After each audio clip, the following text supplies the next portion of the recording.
If you burned through your entire reading list this month and you're sitting there at 3 a.m. with nothing left to click, this one's for you.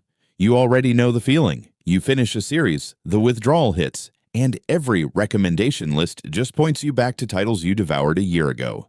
Not today. These 10 manhwa all started in 2026. They're all still short enough to binge in a single sitting, and I'm ranking them by exactly one thing: how hard they hook a reader like you before Chapter 10. Let's get started. At number 10, we have The Misfit of the Martial World. In the early days of Joseon, there's a warrior so absurdly strong that manly and unrestrained don't even cover it. Most people just call him a dog. He survives an entire world of sword-wielding elites through sheer brutal talent and an even more brutal temperament. Eventually, the king gets so sick of dealing with him that he promotes him into a diplomatic escort mission just to ship him off to Ming. At first, I thought this was going to be another cookie-cutter historical martial arts setup. What surprised me was how much personality bleeds through in the dialogue. This guy is genuinely funny in a way most stoic protagonists never are. The art's still finding its footing this early, but the character work already carries it. Currently sitting at Chapter 20+, The Misfit of the Martial World earns a 7.2 expert points. Solid entertainment, but it needs the plot to catch up to the charm. At number 9, we have The Dragon of Kunlun. Gyo-ha joins the Kunlun sect. Once part of the legendary 9 sects in one gang, ready to help rebuild its former glory. There's just one issue. His fellow disciples are ex-beggars, ex-bandits, and ex-swindlers. This isn't a proud orthodox sect. It's a halfway house with swords. I'll admit the premise had me skeptical at first. Rebuilding a fallen sect is martial arts manhwa 101. What actually won me over is the comedy. Watching a group of criminals fumble their way toward becoming legitimate martial artists is genuinely one of the funniest setups I've read this year, and it never feels like it's mocking the characters. At Chapter 6+, The Dragon of Kunlun scores 7.5 expert points. It's still building momentum, but the chemistry between the cast is already worth the read. At number 8, we have The Former Supreme. Baek Socheon used to be the undisputed master of the Janghu. Now he's a nobody with an administrative title and no martial arts left to his name. He's lost his power, his honor, everything he built, and he's starting completely from rock bottom to get it all back. What really surprised me here is how much weight the fall from grace actually carries. A lot of former strongest manhwa skip straight to the comeback and treat the loss as a formality. This one lingers in the humiliation just long enough to make the climb feel earned. The pacing in the opening chapters is a little slow, but it's deliberate, not sloppy. Currently at Chapter 8+, The Former Supreme lands 7.8 expert points. A patient, character-driven start that trusts you to stick around for the payoff. At number 7, we have Goblin Corporation. Manager O is your average overworked office employee, until his usual commute drops him straight into the demon realm as a goblin lord on the verge of total collapse. No power fantasy handed to him on a silver platter. To survive, he has to plunder. To stay alive, he has to conquer. And he does it all with the exact energy of a burnout salaryman who's just done taking orders. At first, I thought this was just another isekai'd into a monster gimmick. What makes it work is that the corporate survival humor is actually sharp. It's satire wearing a fantasy skin, and it lands more often than it misses. Sitting at Chapter 6+, Goblin Corporation earned 7.6 expert points. The concept alone makes it worth the 10-minute read. At number 6, we have I Became a Transcendent Hunter with 100,000 times EXP. Right before the demon race wipes out humanity, Tenshin Tsukishiro gets thrown back in time by a mysterious artifact. In his previous life, he was a talentless F-rank hunter who could only watch the world end. This time, he's got one absurd trait: experience gain times 100,000. One sword swing maxes out his swordsmanship.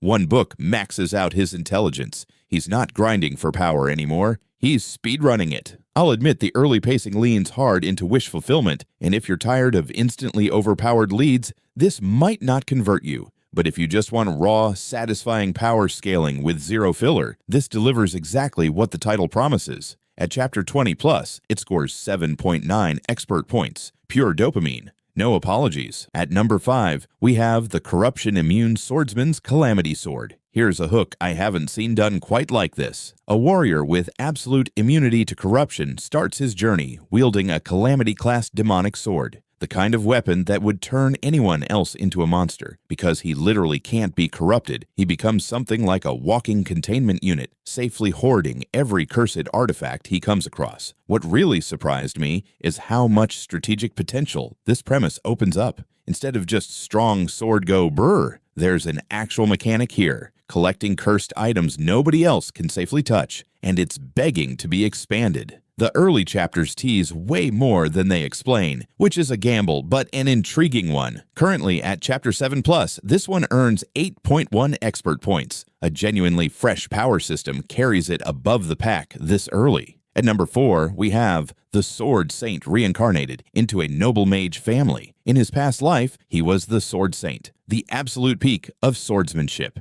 In this one, he's reborn into a noble family, famous for magical mastery, in a world that treats swordsmanship as a lesser art. Everyone around him expects a mage. What they get is the greatest blade in history hiding inside a toddler. At first, I thought this was just another reincarnated into a mismatched family formula. What makes it stand out is the friction. Every scene where he has to hide his skill or watch magic get glorified over the art he mastered adds real tension you don't usually get in this genre. The art in the action sequences already punches above its chapter count. At Chapter 16+, this one scores 8.3 expert points. The setup alone guarantees a satisfying slow burn. At number 3, we have 30 years. Since the prologue, the narrator transmigrates into a world he's never seen and spends 30 full years believing he's living out a classic fantasy RPG. He becomes a war hero. He retires. He thinks he's finally reached the ending.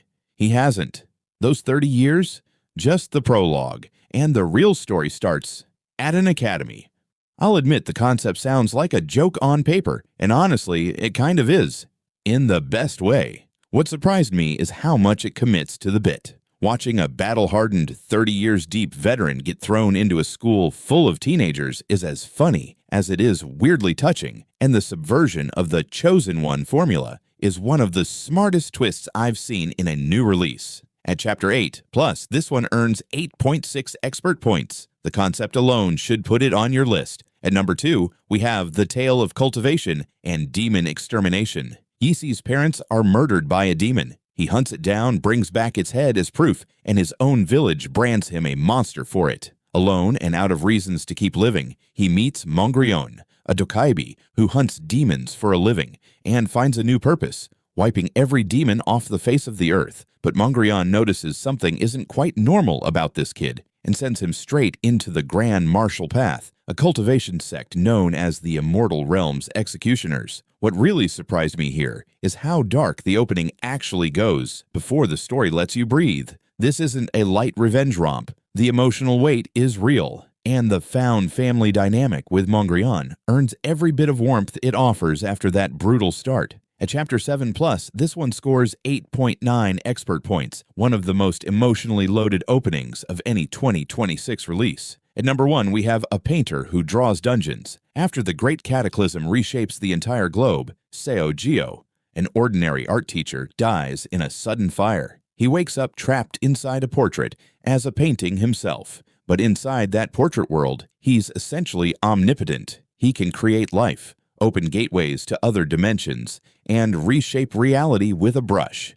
As he travels across countless dimensions, he keeps running into people bound together by fate, using his powers to pull them out of the trials in front of them, all while slowly uncovering the truth behind his own death. At first, I thought painter with god-tier powers would mean zero stakes. What actually happened is the opposite. Every dimension he visits raises the mystery higher, and the emotional stories he gets pulled into hit way harder than I expected from a premise this high concept. The art is doing insane work selling the surreal painted world aesthetic too. At Chapter 17+, it earns the top score on this list, 9.4 expert points, an original power system, a real mystery, and genuine heart in every arc. That's the list. 10 fresh manhwa, all still early enough to catch up on before the fandom gets loud about them. If you've already read one of these, drop the number in the comments and tell me if the score's fair. And if you want the next batch before anyone else does, you know what to do.